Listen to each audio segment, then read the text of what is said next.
Hello, everyone. Welcome back to Voice Vocabulary. I am so happy you are here today. Today, we have a very special story for you. It is a long story. It is a powerful story. It is a true-to-life story. This story is about a man who had nothing. No money, no job, no plan, but he had one thing. He had a dream, and that dream changed everything. This story is called The Man with Empty Pockets. In this story, you will learn many new English words. You will learn idioms. You will learn American expressions. And you will learn grammar naturally inside the story. This is the best way to learn English. Not from a textbook, but from a real story. So make yourself comfortable. Are you comfortable? Good. Then let us begin. His name was Marcus Webb. He was 38 years old. And on a cold Monday morning in January, he was sitting on the floor of an empty apartment. In Cleveland, Ohio. Cleveland is a city in the American state of Ohio. It sits near Lake Erie, one of the 5 Great Lakes of America. Marcus sat on the cold floor. His back was against the wall. His knees were pulled up to his chest. The apartment was empty. No furniture, no food in the kitchen. No pictures on the walls, just Marcus, and 4 empty walls. How did he get here? Let me tell you. 3 years earlier, Marcus had a good life. He had a wife named Sandra. He had 2 children, a boy named Leo and a girl named Mara. He had a job at a factory. The factory made car parts. It was not a glamorous job, but it paid the bills. Then one day, the factory closed. The company moved its operations to another country, where workers were paid less. Marcus and 400 other workers lost their jobs overnight. Marcus tried to find another job. He sent many applications. He went to many interviews, but nothing came through. The months passed. The savings ran out. Sandra tried to stay strong. She really did. But the pressure became too heavy. One evening, she sat Marcus down at the kitchen table. She held his hand. And she said, "Marcus, I love you. But I cannot do this anymore. The children need stability. And I cannot give it to them here." 2 weeks later, Sandra took Leo and Amara to her mother's house in Cincinnati. And Marcus was alone. He could not afford the apartment they had shared. So he moved into a cheaper apartment, much cheaper, much smaller. And on that cold Monday morning in January, he sat on the floor and asked himself one question. What do I do now? He did not have an answer. Not yet. His neighbor's name was Roy Baxter. Roy was 62 years old. He was a short man with a wide smile. He always wore a green apron. Because he spent most of his time cooking, Roy lived in the apartment next door. He had lived there for 20 years. Roy was retired. But before retiring, Roy had owned a small restaurant. For 30 years, one morning, Roy knocked on Marcus's door. He was carrying a big bowl of soup. Marcus opened the door. He looked terrible. He had not shaved in 10 days. His eyes were tired. His clothes were wrinkled. Roy looked at Marcus. He did not say anything about how he looked. He simply said, "I made too much soup. Will you help me finish it?" Marcus almost said no, but the smell of the soup was too good. He said, "Sure." They sat at Roy's kitchen table. Roy served 2 big bowls of chicken soup with thick bread on the side. Marcus ate in silence at first. Then Roy spoke. "How long have you been in that apartment?" Marcus said. "About 6 weeks." Roy nodded. "I've seen you come and go. You look like a man carrying a heavy load." Marcus put down his spoon. He said quietly, "I lost my job. I lost my family. I don't know what to do next."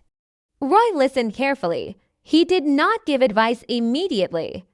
He did not say "I understand" too quickly. He just listened. After a long silence, Roy said, Can I ask you something personal? Marcus said. Go ahead. Roy asked, what is something you are good at? Not your job, something you enjoy. Something you love to do, Marcus thought for a long time. Then he said slowly, I make hot sauce. Roy raised his eyebrows. Hot sauce, Marcus nodded. My grandmother taught me. I've been making it since I was a teenager. People always love it. They always ask me for the recipe. Roy smiled slowly. He said, now we're getting somewhere. Over the next few weeks. Roy and Marcus met every morning for coffee. Roy told Marcus about his restaurant years. About the early days, when he had almost nothing. Roy said, when I started my restaurant, I had $400. That is all. $400 and a borrowed kitchen. Marcus listened closely. Roy continued, I started by selling soup to my neighbors. Every Sunday, I knocked on doors. I gave free samples. After 3 months, I had 20 regular customers. After 1 year, I rented a small space. And I never looked back, Marcus said. But hot sauce is different from a restaurant. How do I even start? Roy said, the same way. You start small. You start local. You make your sauce. You put it in bottles. You take it to the farmer's market, Marcus said. I don't have money for bottles. I don't have money for ingredients. Roy was quiet for a moment. Then he said, I will lend you $200. Marcus shook his head immediately. Roy, I can't take your money. Roy held up his hand. It is not a gift. It is an investment. When you make money, you pay me back. No rush, no interest. Marcus looked at Roy. His eyes were wet. He said quietly, why are you doing this for me? Roy smiled. Because 35 years ago, a stranger did the same for me. It is my turn to pass it on. Marcus took a deep breath. He said, okay, I'll try. Marcus used the $200 carefully. He bought peppers. He bought vinegar. He bought spices. He bought 30 small glass bottles. And he bought labels. He spent 3 days in Roy's kitchen, testing recipes, adjusting flavors. Roy tasted every batch. After the first batch, Roy said, good, but more garlic. After the second batch, Roy said, better. Now balance the sweetness. After the third batch, Roy took 1 sip. He closed his eyes. He was silent for 10 seconds. Then he said, Marcus, this is something special. Marcus smiled for the first time in months. He called his sauce Webb's Fire Sauce. He designed a simple label, black background, orange flame. Bold white letters. He filled 30 bottles. He stuck the labels on by hand, one by one, that Saturday morning. Marcus went to the Cleveland West Side Market. Marcus rented the smallest booth available. He set up a small table. He arranged his 30 bottles. He put out small paper cups for tasting. And then he waited for the first hour. Nobody stopped. People walked past. They glanced at his bottles. But nobody stopped. Marcus felt his confidence dropping. He thought maybe this was a mistake. But then a woman stopped. She was carrying a bag of vegetables. She looked at the bottles. She looked at Marcus. She said, is this hot sauce? Marcus said, yes, ma'am. Would you like to try some? The woman tried a small cup. Her eyes went wide. She said, oh my goodness, that is incredible. She bought 2 bottles. Then her friend came over. The friend tried some. She bought 3 bottles. Word spread. By noon, Marcus had sold 22 bottles. By 2 o'clock in the afternoon, he had sold all 30. He stood at his empty table. He looked at the money in his hand. $180. He called Roy immediately. Roy answered and said, how did it go? Marcus laughed. A real laugh. A big laugh. The first real laugh in a very long time. He said, "Roy, I sold out." Roy laughed too. He said, "Then you better make more." Marcus went back to the market every Saturday. And every Sunday, he made bigger batches. He made 50 bottles, then 100, then 200. Every week, he sold out. People started to recognize him. They called him the fire sauce guy. Some customers brought friends. Some customers bought bottles as gifts. After 8 weeks, Marcus walked into Roy's apartment. He put an envelope on the table. Roy looked at it. "What is this?" Marcus said. "You're $200. And 50 more for the interest." Roy pushed the envelope back. "I said no interest." Marcus pushed it back again. "And I say thank you." Roy shook his head. But he was smiling. He said, "You are stubborn." Marcus smiled. "My grandmother always said the same thing." As the weeks passed, Marcus began to think bigger. He started writing down his goals.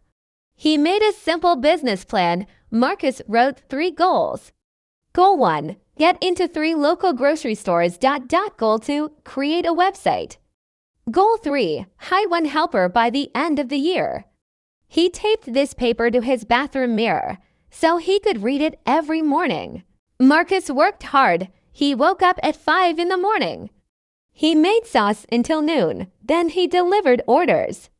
Then he went to the market. Then he came home and planned. He was exhausted every night, but it was a good exhaustion. A productive exhaustion. There is a difference between being tired from doing nothing and being tired from building something. Marcus was building something. One rainy Tuesday morning, Marcus walked into a small grocery store. It was called Henderson's Fresh Market. It was a family-owned store. Not a big chain. Marcus asked to speak to the owner. A tall woman with silver hair came out. Her name was Patricia Henderson. Marcus said, "Good morning, Miss Henderson. My name is Marcus Webb.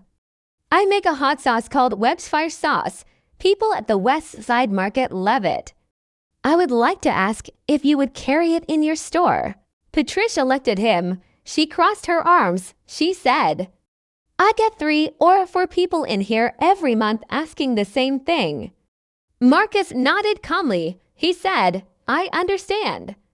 May I show you something?" He reached into his bag. He pulled out a bottle of Webb's Fire Sauce. He pulled out a small packet of crackers, and he pulled out a folded piece of paper. He said, "This paper has the names and phone numbers of 40 customers. They all buy from me regularly. Many of them shop in this neighborhood. If you carry my sauce, they will come here to buy it." Patricia looked at the paper. She looked at the bottle. She said, "May I try it?" Marcus opened the bottle. He put a little on a cracker. He handed it to her. Patricia took a small bite. She chewed slowly. Then her eyes widened. She said, "That has a very nice heat and a good flavor underneath." She thought for a moment. Then she said, "I will take 12 bottles to start. If they sell well, we talk again." Marcus kept his face calm. He said, "Thank you, Miss Henderson. You will not regret it." He walked out of the store. He got to his car. He sat down, and then he exhaled a long, slow breath. His hands were shaking slightly, but he was smiling. Goal 1 was in progress. Now, I want to be honest with you. Marcus's journey was not always smooth. There were setbacks. Setbacks are a normal part of any business story. In fact, most successful American entrepreneurs will tell you that failure taught them more than success. Setback number 1. One batch of sauce went bad. Marcus had not stored the bottles correctly. The temperature in his apartment changed too much. 60 bottles were ruined. He lost $300 in one day. He called Roy. Roy said, "Every food business loses a batch at some point. Now you know how to store it properly. This is your tuition." Marcus understood what Roy meant. The loss was painful, but it taught him something valuable. And that lesson was worth the cost. Setback number 2. Henderson's Fresh Market called after 4 weeks. Patricia said, "Marcus, the sauce is selling." But one customer complained. She said the sauce was too spicy for her children. Marcus listened carefully. He did not get defensive. He said, "Thank you for telling me, Miss Henderson. Would you be interested in carrying a mild version as well?" Patricia said, "Actually, yes." So Marcus created a second sauce. He called it Webb's Gentle Fire. Same flavor, less heat. Now he had 2 products instead of 1. Setback number 3. Marcus applied for a small business loan from a bank. The bank said no. They said he did not have enough credit history. Marcus was disappointed, but he did not give up. He researched other options. He found something called a microloan. Marcus applied, and this time he was approved. He received $3,000. It was not a lot, but it was enough to take the next step with the microloan money. Marcus made several important moves. First, he rented a small commercial kitchen. In America, if you sell food to the public, you usually need to make it in a licensed commercial kitchen. You cannot simply sell food made in your home kitchen. Second, he hired his first employee. Her name was Destiny. She was 22 years old. She was a college student studying business. Destiny helped Marcus bottle the sauce. She helped manage the market booth. She helped him build a simple website. Third, he got into 2 more grocery stores. Now Webb's Fire Sauce was in 3 stores. All 3 of his original goals were complete, but Marcus did not stop. He set new goals. Roy always said, "When you reach the top of one hill, you can see the next one." Roy meant that every goal you reach shows you a new, bigger goal ahead. Now the growing pains began. Managing a commercial kitchen was expensive. Paying Destiny's salary was a new responsibility. And demand was growing faster than Marcus could produce. He was running out of product before Saturday was over. Customers were disappointed. Some drove from far away to buy sauce and found he was already sold out. Marcus needed to produce more. But producing more cost more money. And he did not have more money. He felt stuck. He sat at his kitchen table late one night. Numbers and capers everywhere. He called Roy. Roy answered at 11 o'clock at night. Marcus said, "Roy, I think I'm in over my head." Roy said, "Tell me what you see on those papers." Marcus explained the numbers. Roy listened. Then he said, "Marcus, you have a good problem." Marcus said, "How is this a good problem?" Roy said, "Because your problem is that people want more of what you make. That is the best problem a business can have now. Let's solve it." Roy suggested something bold. He said, "There is a regional food expo next month, every year. Small food businesses go there to get noticed. Grocery store buyers attend. Restaurant owners attend, and sometimes investors attend." Marcus said, "How much does it cost to have a booth?" Roy said, $500. Marcus went quiet. Roy said, "Think of it as an investment. One good connection at that expo could change your entire business." Marcus thought about it for 2 days. Then he registered for the expo. He and Destiny spent 2 weeks preparing. They designed a new booth display. They printed professional materials. They prepared sample cups. They practiced their pitch. Marcus practiced his elevator pitch. He said, "Webb's Fire Sauce is a small batch hot sauce made from a family recipe that has been perfected over 2 generations. It has been sold at Cleveland's West Side Market for 6 months and is now in 3 local grocery stores. We sell out every single week. We are looking for a distribution partner to help us grow." He practiced this in front of the mirror. He practiced it with Roy. He practiced it with Destiny. Roy gave him one piece of advice. "Marcus, people do not just buy products. They buy stories. Tell them your story. Tell them who you are, where you came from, why you make this sauce. A product with a real human story behind it always sells better than one without. Marcus added his story to his pitch. He talked about the empty apartment. He talked about Roy's soup. He talked about his grandmother's recipe. He talked about his children, Leo and Amara. He said, I make this sauce because I want to show my kids that when life knocks you down, you can get back up. And when you get back up, you bring something beautiful with you. The day of the expo arrived. It was held at the Cleveland Convention Center. Marcus and Destiny arrived early. They set up their booth. They arranged the bottles. They set out the sample cups. They put up their signs. Then the doors opened. The hall filled with people, hundreds of people. Marcus stood at his booth. He smiled at everyone who passed. He offered samples. He told his story. The response was incredible. Almost everyone who tried the sauce stopped and talked. Almost everyone who talked took a sample pack. Many bought bottles on the spot. Then at 2 o'clock in the afternoon, a woman approached the booth. She was dressed professionally. She was carrying a clipboard. She had short dark hair and sharp eyes. She said, Hi, my name is Karenase. I am a beer for Midwest Fresh Foods. Marcus's heart jumped, but he kept his composure. Karen tried the original sauce. She tried the mild version. She read the label. She asked several sharp questions. What is your current production capacity?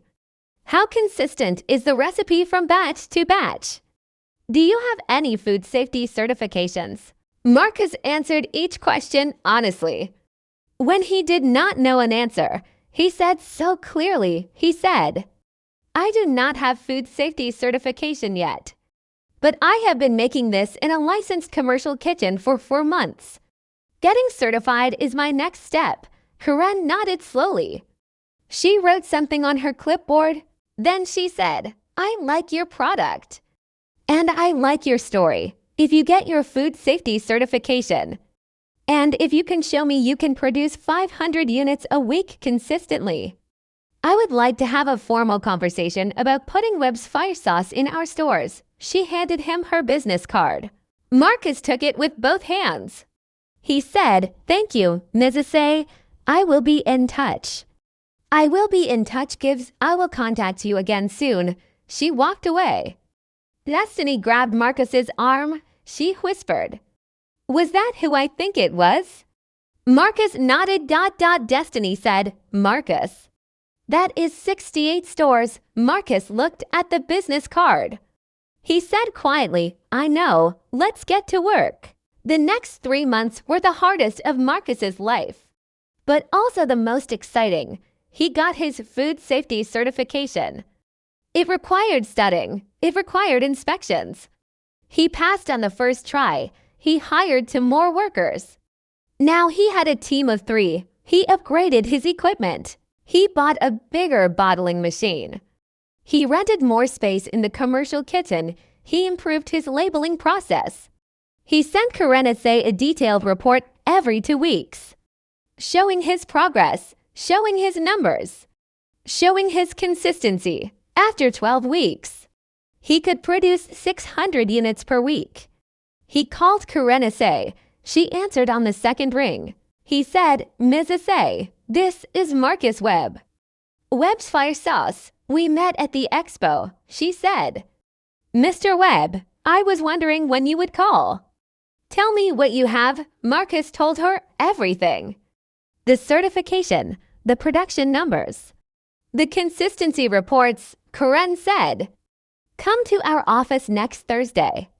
Bring your product, bring your numbers. We will talk. Marcus said, I will be there. He hung up. He put his phone down. He sat very still for a long moment. Then he picked up his phone again.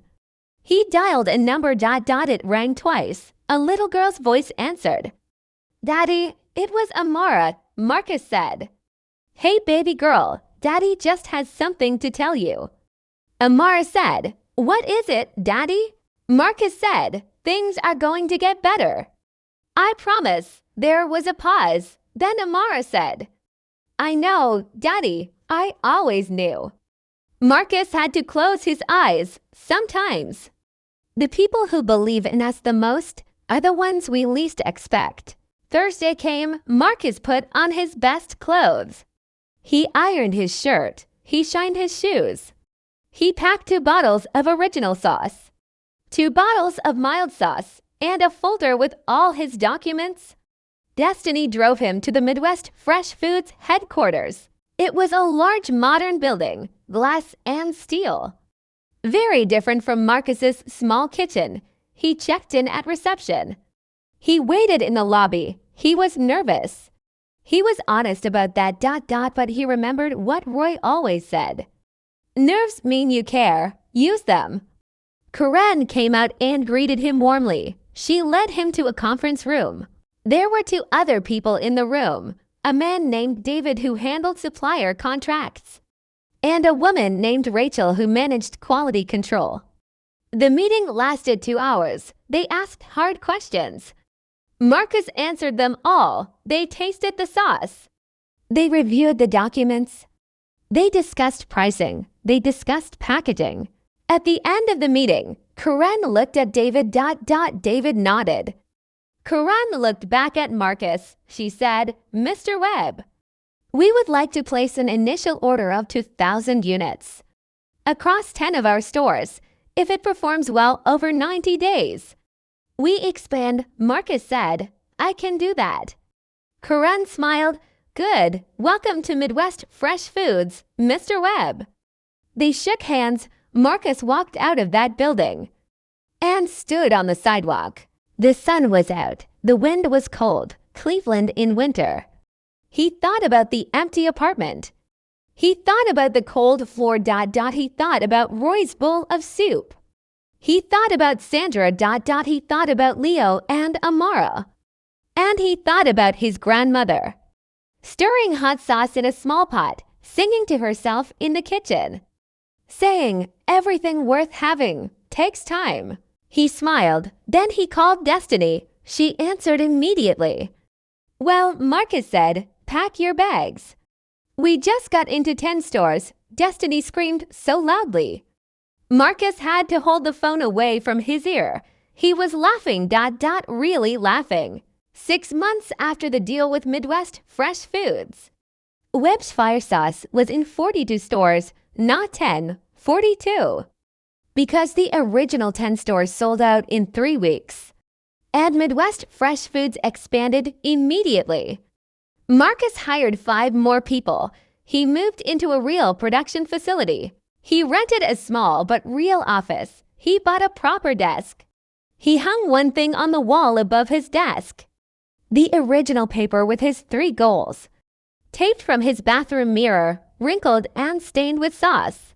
He drew a check mark next to every goal, and then he wrote 3 new ones beneath. He also called Sandra. They talked for a long time. It was not easy. Old pain takes time to heal. But they agreed on one thing. Leo and Amara would spend the summer with Marcus. When they arrived, Marcus took them to the production facility. He showed them the kitchen. He showed them the bottling machines. He showed them the shelves of sauce. Leo, who was 12, said, "Dad, this is actually kind of cool." Marcus laughed. "Kind of." And Amara, who was 9, looked up at the shelves of bottles. She said, "Daddy, your name is on all of these." Marcus knelt down to her level. He said, "And one day, if you want, your name can be on them too." Amara thought about this very seriously. Then she nodded. Okay, but I want to add a mango flavor." Marcus stared at her. Then he said, "You know what? That is not a bad idea." 1 year later, Webb's Mango Fire was one of their best-selling products. On the day of the launch, Marcus invited Roy to the facility. Roy walked in slowly. He looked around at the machines, at the workers, at the shelves of colorful bottles. He was quiet for a long time. Then he turned to Marcus. His eyes were bright. He said, "I brought you soup." "And you brought me this," Marcus said. "You brought me back to life." Roy shook his head. "No. You were never gone. You just needed a minute." Excellent work following this story. Now let us review all the words we learned today. Repeat each word after me. Glamorous gives attractive and exciting in a way that seems special. Application gives a formal written request for a job. Savings gives money you have stored, usually in a bank. Stability gives being steady and not likely to change suddenly. Afford gives to have enough money to pay for something. Apron gives clothing worn to protect yourself while cooking. Recipe gives instructions for making a food or drink. Sample gives a small free amount given so people can try something. Investment gives money given to support something for future return. Label gives a piece of paper on a product with information about it. BATCH gives a quantity of something made at one time. BOTH gives a small stall or enclosed area at a market. Confidence gives strong belief in your own ability. Recognize gives to know someone because you have seen them before. Unique gives one of a kind, unlike anything else. Stubborn gives refusing to change, very determined. SETBACK gives a problem that slows your progress. Entrepreneur gives a person who starts and runs their own business. Ruined gives completely damaged, no longer usable. Tuition gives the cost or lesson learned from experience. Defensive gives reacting with anger when criticized. Loan gives money borrowed from a bank to be paid back. Credit score gives a number showing how reliably you pay debts. Microloan gives a very small loan for small business owners. Approved gives officially accepted or given permission. Demand gives how much customers want a product. Stuck gives unable to move forward or make progress. Composure gives staying calm and in control of your emotions. Consistent gives the same quality every time, not changing. Certification gives official proof of meeting required standards. Authentic gives genuine and real, not fake. Upgrade gives to replace something with a better version. Headquarters gives the main office of a company. Supplier gives a company that provides goods to a business. Packaging gives materials used to wrap or contain a product. Heal gives to recover from pain or injury. Now let us review the idioms and American expressions. Make yourself comfortable gives relax and feel at ease wherever you are. Pay the bills gives earn enough to cover basic living expenses. Overnight gives happening very suddenly. Come through gives to produce the expected result, to succeed. Carry a heavy load gives to deal with many serious problems. Now we're getting somewhere gives we are finally making useful progress. Go ahead gives please continue. You have permission to proceed. Go ahead gives please continue. You have permission to proceed. Never looked back gives made a decision and moved forward without regret. Pass it on gives share something good you received with someone else. Keep your goals visible gives put your goals where you see them every day. Oh my goodness gives an expression of surprise or strong emotion. Sold out gives all products have been sold, nothing is left. Customer feedback is gold gives customer opinions are extremely valuable. Elevator pitch gives a very short, powerful explanation of your business. In over your head gives in a situation too difficult to manage alone. Growing pains gives difficulties when a business or person is expanding. Shop local gives to support small businesses in your community. On the spot gives immediately, right then and there. I will be in touch gives I will contact you again soon. Come full circle gives to complete a journey and return to where it began. Just needed a minute gives needed a little time to recover and find yourself. And that is the story of Marcus Webb, the man with empty pockets. A man who sat on the floor of an empty apartment and did not know what to do. A man whose neighbor knocked on his door with a bowl of soup and a question. What is something you are good at? That question changed Marcus's life. And I want to ask you the same question today. What is something you are good at? What do you love to do? What skill do you have that other people always appreciate? Maybe it is cooking. Maybe it is designing. Maybe it is teaching. Maybe it is speaking. Whatever it is the beginning of something. Marcus had nothing but a recipe. And look what he built in America. This kind of story is called the American Dream. This belief is at the heart of American culture. The idea that your background does not define your future. The idea that effort, persistence, and creativity can take anyone from nothing to something. Marcus Webb lived the American dream, not because he was special, but because he did not quit, and neither should you. Your English is your investment. Every word you learn is one more tool. Every lesson is one more step forward. One day, you will look back at where you started, and you will be amazed at how far you have come. I believe that, and I believe in you. Thank you for spending this time with Voice Vocabulary. If this story moved you, please like this video. Share it with a friend who is learning English. And subscribe to the channel so you never miss a new story. Until next time, keep going. Don't stop. You've got this.